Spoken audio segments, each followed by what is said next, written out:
加拿大 Sim Audio 名下嘅音響品牌 Moon， 佢推出嘅串流機、CD 機、解碼器、前級、後級、合併式擴音機，甚至係 All-in-One 呢，都係大眾音響發燒友好熟悉噶啦。不過 Moon 推出嘅喇叭，唔知大家有聽過未呢？一對唔算係平，但又唔係話太貴，設計係最大路嘅2路2單元啊，外貌直頭可以稱得上係低調得滯嘅書架喇叭。唔使我講，大家都應該估到佢係夾配 Moon 擴音機嘅最佳拍檔啦。咁究竟呢對喇叭夾落 Moon 最啱價位嘅 All-in-One 機 Ace， 係咪真係有原廠一套玩嘅 magic 呢？佢又係咪講求簡約、質素兼備用家嘅不二之選呢？今集就同大家探究一下啦。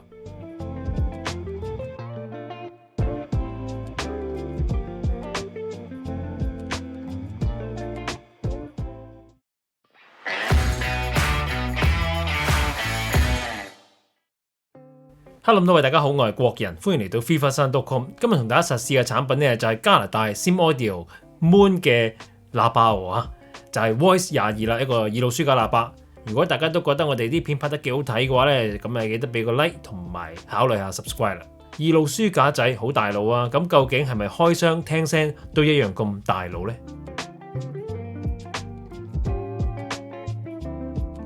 ？Design in Canada, made in印尼啊，面網啦，低音反射孔夠面啦，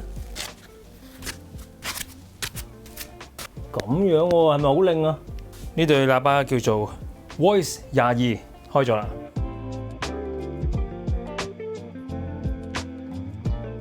Voice 22係 Sim Audio 首次自己推出嘅喇叭嚟嘅，2路2單元低音反射式書架喇叭。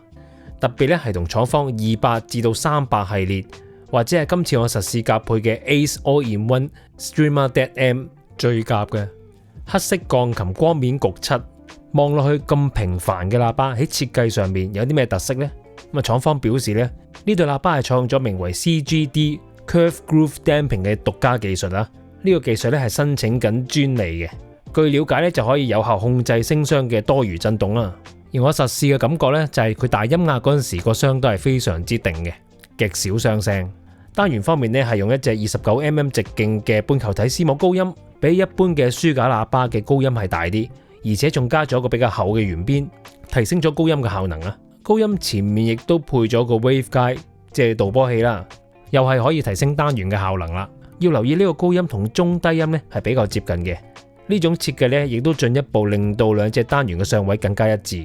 咁啊，講到中低音咯，中低音單元咧就係一隻直徑155mm，振膜咧就係礦物混合聚丙烯，振膜物料都係比較輕同埋難變形嘅。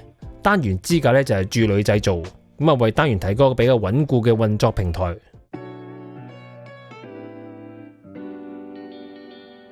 另外呢對喇叭比較特別嘅地方啊，就係其實喇叭底部咧係加咗個基座嘅。喇叭係就咁擺喺個基座上面嘅，廠方就話呢個基座咧係可以令到喇叭好似懸空咁樣去運作。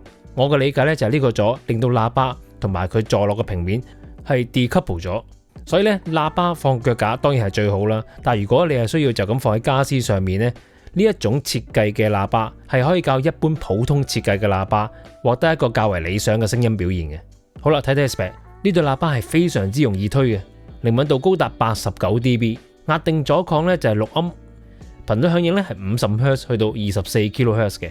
如果你將個標準降到去-6 dB 嘅話咧，呢個喇叭係可以下潛到45 Hz 添啊。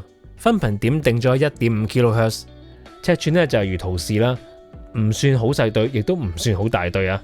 重量咧係 10.5 公斤。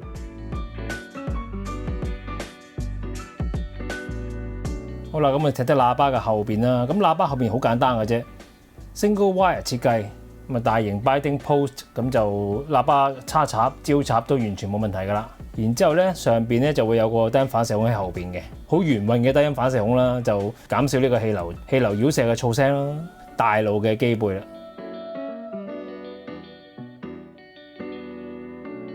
即係雖然而家係Sim Audio Moon 嘅 Voice 22嘅喇叭啦，但係其實佢係跟埋 Moon 嘅Ace 呢個 All-in-One 嘅 Streamer DEAD-M 嘅。因為個 Ace 本身咧係有解碼啦，佢有擴音機啦，佢亦都有串流嘅部分。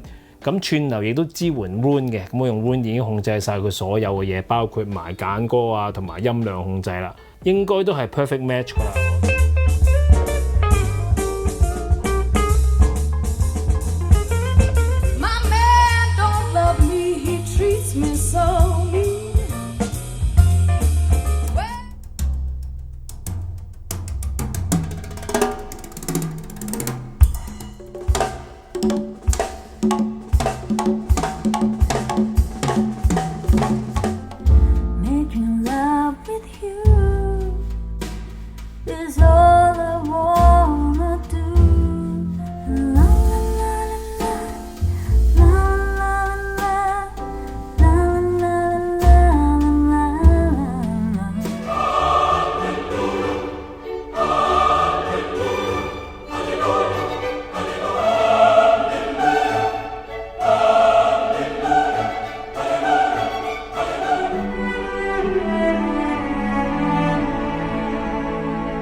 怕盡碎自己，各有各記掛着太短時期。如若你懷不起，難為你呀，似痛讓你擔得起，越夜越有風客，沒理氣似如鐘客，從未多過問，亦從沒關心路長。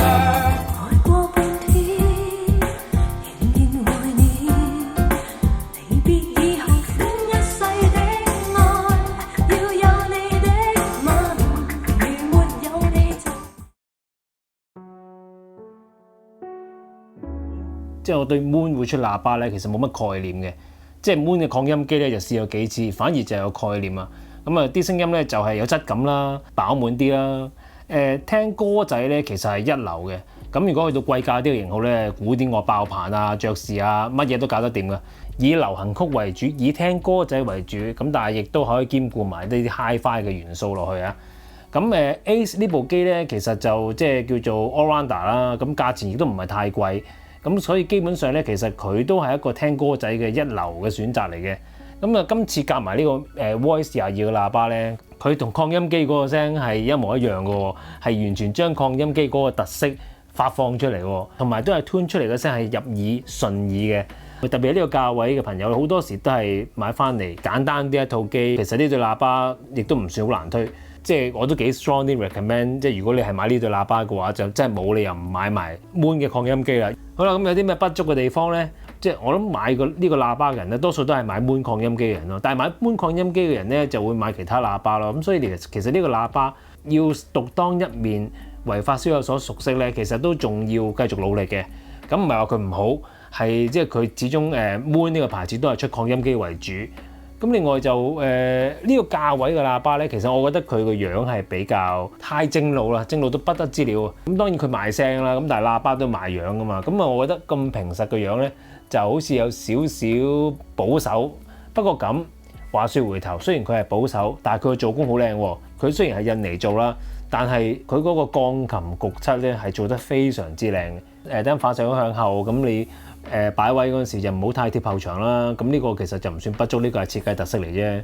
講真，作為 Moon 建廠以嚟第一對喇叭，佢冇做到標奇立異，而係做咗一對無論係聲定係個樣都係非常之大路、易推易玩嘅喇叭。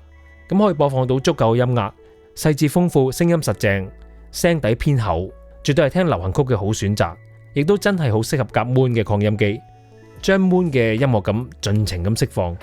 特別係中意啲簡約大路喇叭外表嘅朋友呢，就更加值得去聽下啦。今日同大家實試加拿大 Moon 嘅 Voice 22路書架喇叭咧，就介紹到呢度為止啦。咁中意我哋拍片嘅朋友俾個 like 我哋啦，未訂閱我哋 channel 嘅記得訂閱啦，訂閱咗之後記得撳住 channel 隔離嘅鐘仔，有新片出你第一時間收到通知啊！大家用緊嘅喇叭，又或者想買嘅喇叭，佢哋係啲好傳統嘅啲樣啊，即係方頭方腦嗰啲啦，好似今次嗰啲咁樣，定係好流線型、好 stylish、好有特色嘅樣呢？留言同大家分享下你嘅睇法啦。好，下次再同大家介紹唔同類型嘅書架喇叭，下次再見，係咁，拜拜。